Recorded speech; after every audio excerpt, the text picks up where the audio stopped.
why are client events even important? And I think people need to understand that first and foremost, the repeat and referral business nationally has gone down in the last 5 years, not up.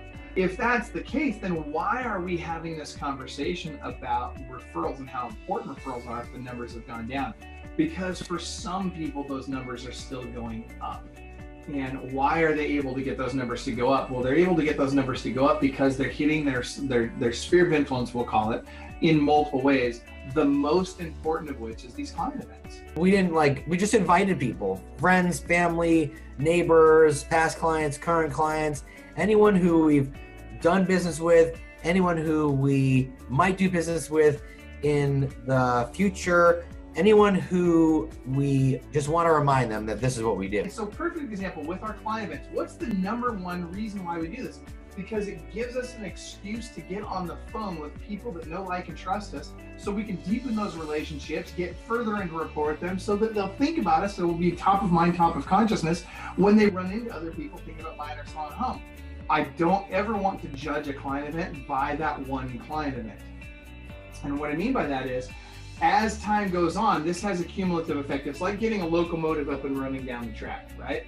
So when I start off, I put a lot of energy into this and I only get a tiny bit back, right? But if I put a lot of energy into this and I keep doing it consistently over a long period of time, eventually that train gets up to speed, it develops momentum, and then it's almost impossible to stop, right?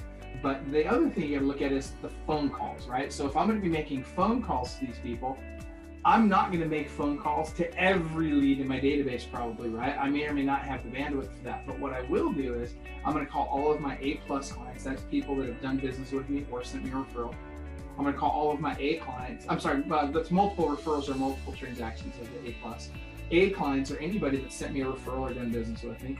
I'm going to for sure call all of those personally. And then I'm going to make sure that either I or someone on the team is calling through all of the B clients as well.